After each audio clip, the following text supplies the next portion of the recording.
It's another rough week on the waiver wire this week, considering the running backs are deciding not to get injured. But we do have an upside tight end that we've been talking about all season long, who's starting to cash now, who's starting to hit in advanced metrics, and everybody's talking him up, and everybody's blowing that fab on him, and that's Oronde Gadsden, tight end of the Chargers. We're going to deep dive him again today, talking about the good, the bad, the ugly, so you can make your decision on whether or not you want him for your fantasy football team, whether or not you want to drop that fab right now, or just wait it out, let somebody else get them.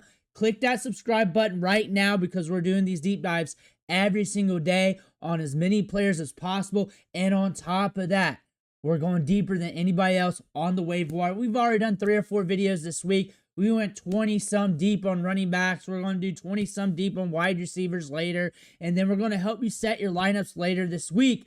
All this is free advanced data as well. Just click that button. Stop missing out. But Oronde Gadsden has been going off. This is like our 3rd video doing a deep dive on him. And then on top of that, we were covering the training camp footage on him, of him balling out. And this was in the cards. This was heavily in the cards. You'll look at the numbers here soon. This was big time in the cards here for Oronde Gadsden. But we're hitting hard right now. Week 6, 8 targets. You'll be like, yeah, it's the Dolphins. Week 7 against Colts. Yeah, it's 9 targets, but that game script blew up. They had to throw it a ton. But you're looking at a rookie tight end here that in his prospect profile, you're going to see some good things, and it's coming to light. And rookie tight ends, young tight ends, don't normally perform this quick in their career, not late round tight ends either. Oronde Gadsden is a different type of tight end you need to pay attention to, because we're hitting it. This is back-to-back weeks. We hit double-digit PPR fantasy production. Week 3, first game out there, 7 targets, 5 balls caught. He's got more games of 5 targets or more than not. That being said, he's also increasing on the workload. Disley was out there week 7, got work over him. This was a 3-star prospect that went to Syracuse as a wide receiver. His dad's Oronde Gadsden, wide receiver for the Dolphins. Running routes is in his blood at a high level. Running routes is in his blood at a high level. He fell through the cracks here from 24/7 Sports in the recruiting process. That's all right. We're going to go to Syracuse. We're going to get it done. We start off as a wide receiver. We convert to tight end. We hit at wide receiver, and then we break out at tight end. We hit at 2 different positions in college. That is massively hard to do. You don't see that every day. You do not see that every day.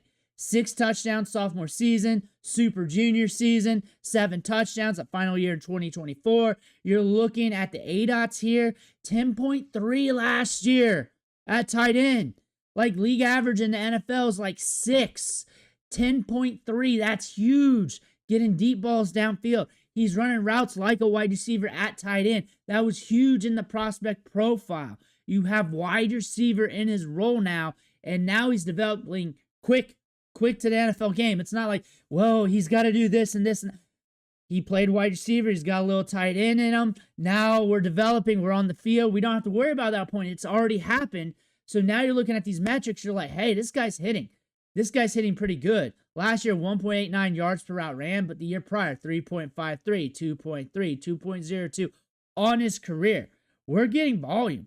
We're getting opportunity here. Looking solid. And then we also blew up in some games. We took over in some games, like a high-end pass catcher at tight end, which is hard to do. 142, 141, 114, 113, just big performances.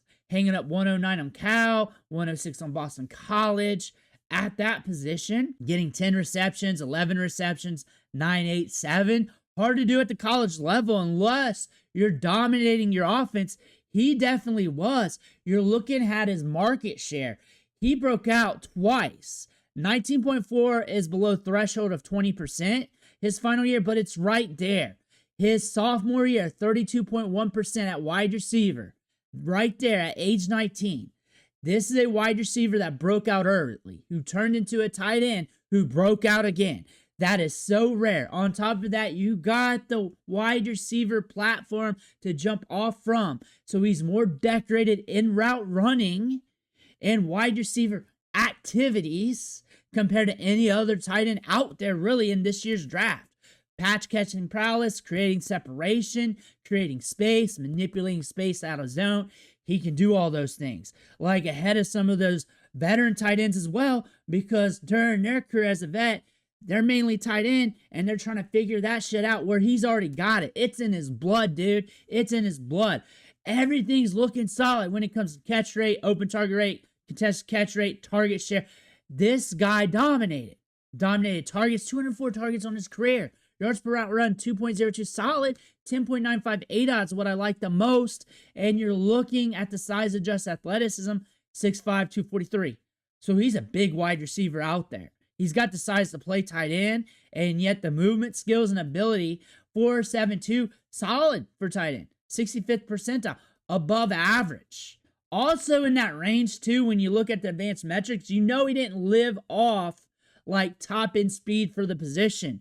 Like, you know, like, we're right there at threshold, above average, but not to 100th percentile or anything, where you can make that case, well, this guy was just highly athletic, and he was just blowing past 18-year-old kids, racking up numbers. This guy's also nuanced. He is a very good player here. Yards per out run in college, 75th percentile. Breakout age, 91st percentile. Broke out as a wide receiver, remember, at 19 years old. College dominator, 80th percentile. Very productive at college. Very productive in the ACC. Very productive Power 5/Power 4 level. And now you're looking at him trend up.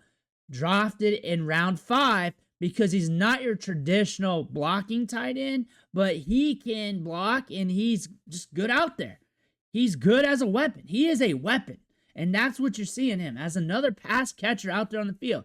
You got Will Dissly, Tyler Conklin. When you think about them, you think of pass catching prowess, you're like, And also the Chargers yesterday or Sunday. This was their first 100-yard game at tight end since 2019, since Hunter Henry. Gadsden got it. Dissly, this is what he's done on his career in fantasy. Also, remember, he's propelled in this offense with Herbert. You got to remember that. 4.87, 40-yard dash, 25th percentile. Come on now. This is just a gatekeeper. That gets volume. That's all he is. Caught 2 passes in his return. You got Gadsden there. Who are you going to light it up with, him or Gadsden? Look at this. What do you think is going to happen? He hasn't really done anything in his career. 6.2 PPR fantasy points per game over the last year and a half. Conklin, a little bit better, 6.2. A little bit better athleticism. We're still running in the 4.8s. Burst score is kind of there. 5th round pick from Central Michigan. So not getting it done really at a high-end level against top Power 4 teams. So when you're looking at this career arc, you're looking at Gadsden here and what he was able to do at college compared to him. Like, it's going to eat it up. And you're looking at the advanced metrics. The advanced metrics on playerprofiler.com updates tomorrow.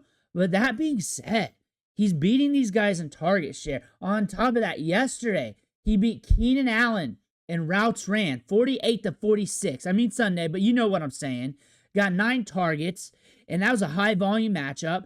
11.4 ADOT in that game. Now, on the season prior to that, 6.6 ADOT, but that ADOT jumped up over the last 2 games. 87 routes ran on the season, 50% route participation rate, 4.7 targets per game, 9 targets on Sunday, 13.53 target share. That is ramping up as you're looking at how he's competing with the wide receivers even before Sunday's game. He was in the thick of it. His targets per game is jumping up there. It's probably going to be around that 6 range now. His ADOT is jumping up there. It's around 8 point something now, and that is elite for a tight end. The last 2 weeks, super elite. 6 is top 10. Tight ends are short target merchants. That's why you shouldn't be overdrafting them or drafting too many of them, because they're risky week to week, and you're just hoping for touchdowns. And the fact that he's getting 5+ targets, 6+ targets, 7-ish targets a game is actually elite right now for the tight end spot. And this 2-game sample that we're seeing here recently, he's run a lot of routes though. He's got a 50% route participation rate, but that's like with weeks 3 and 4 worked in there, and you're watching the routes trend up. And like I said, weeks 3 and 4 is in there. But again, he's a rookie. He's got to prove himself. He's proven himself. So you're seeing shit ramp up right now. Week 7, it went up. You're saying volume. Week 6, you're saying Dolphins. I understand, but workload matters, opportunity matters, and then taking advantage of your opportunities. Because Tyler Warren took advantage of his opportunities in college when all the wide receivers transferred out. And you can say, well, it's because all the wide receivers transferred out. It's him and those 2 running backs. Keandre Lambert-Smith had to transfer to Auburn. You could say that, or you give somebody credit for taking advantage of their opportunities, and that leads to more. Led to more for Tyler Warren, who got drafted in the first round. Should or could or would lead to more for Oronde Gadsden. Took advantage of the Dolphins. Took advantage of extra volume in this matchup. Looking good on the field. Now you're looking at the advanced analytics. So again, does not include last week, but his ADOT's up to 8.2 on the season. Yards after the catch per reception, 5.2. Target separation right now, prior to Sunday, 21st among tight ends, but that has increased. He is rising up there. Catchable target rate, 23rd. Motion rate, he's getting moved around a little bit. First read on 14%. He's got 12 first read targets on the season, not including Sunday. Which ranks 16th, which means when he's out there, they're looking to key on him. They're looking to take advantage of his situation opportunities. That's not just designed plays, that's pre-snap. Pre-snap is you're looking at the safeties up top. You're looking if you're going to go high or low with the play on the left, then work your way over depending on your play call, depending on the look you get. And they're looking at him and they're like, hey, he's got to match up with that speed, that athleticism, and route running. He's going to beat that. That's my first read. There we go. We're going to go to Gadsden. Where with Dissly, you can't do that because you don't have the speed. You don't have the pass-catching prowess, the route running, the separation. That is what that means. Dissly does not have those numbers. He's never had those numbers. He's never been a top 10, top 15 tight end. First read. I ain't even looked at it. I know it. Or he would have been cashing out more in games. Only 3 tight end 1 weeks in the last year and a half. He's not been doing it in an offense that can buoy your volume. It is not happening. Oronde Gadsden is starting to get it done. This is a tight end prospect here that could go to the moon and go to the moon quickly. You're looking at Gadsden here. These numbers include week 7, and he is 4th in line in targets. 28 targets on the season. He's beating out everybody else. He has surpassed Marion Hampton. I get it, he's out, but Marion Hampton was getting a lot of work. He's got more than Trey Harris. He's starting to push Quentin Johnson, who was out a week. I get it, but he's still pushing it because he was out too to start the season. He's starting to push Quentin Johnson. He's starting to make a push as being a key contributor in this offense. 13% target share, and you're like, yeah, it's hard to see because the last 2 weeks, Gadsden's rocking an 18% target share. That's elite for the tight end. That's big for the tight end. Plus, the 8 out of 8 on the season with everything averaged in. The last 2 weeks, it's in double digits. You're looking at big-time numbers here for the tight end spot and volatile workload metrics for the wide receiver spot that you would be looking at using for your flex spot. So you're looking at Gadsden here. If this continues, this could end up being a league winner as this team's got to push the pace through the air. They're banged up on the offensive line. They lost both their tackles. Herbert's going to get smashed on a lot of plays. Gadsden's going to be a quick outlet because you're looking at an 8-eye. It's averaging around 8, so he's around the 8 to 10 range right now. So he's going to be getting some of that shorter ancillary targets, and also with the skill set to push it downfield. You're looking at a good tight end prospect here. You're looking at right now a tight end that shouldn't have fell to the 5th round, that should have been in talks with Tyler Warren and Coastal Lovely. He should have been up there in the draft talks. You're looking at this for fantasy, though. I'm talking prospect. Now I'm talking fantasy. You got some up in the air matchups over the next 2 weeks. You got Vikings, you got Titans, you got other tight ends that can be worked in there. Like Dissly just came back. They may work him in some more. So it's not 100% safe. Workload still matters. You also got the Steelers coming up, but he's also a better threat through the air than anybody else at tight end they got on the roster. So it's advantageous to use him. He's also earned more work and more opportunities. That is something you can definitely say as he keeps cashing out for this team. This team is hurting on the offensive line, so they may keep Dissly in there on some plays, or they're also hurting on the offensive line, and they may use him as a quicker outlet in the passing game to get their passes off. So why you need him? He's an upside tight end.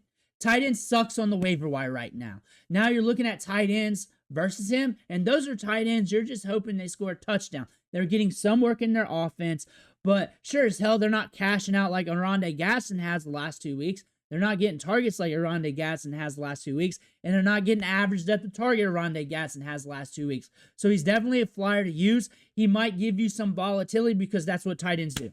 That's just what tight ends do. Tight ends are short target merchants. They will give you volatility. He also has target competition here.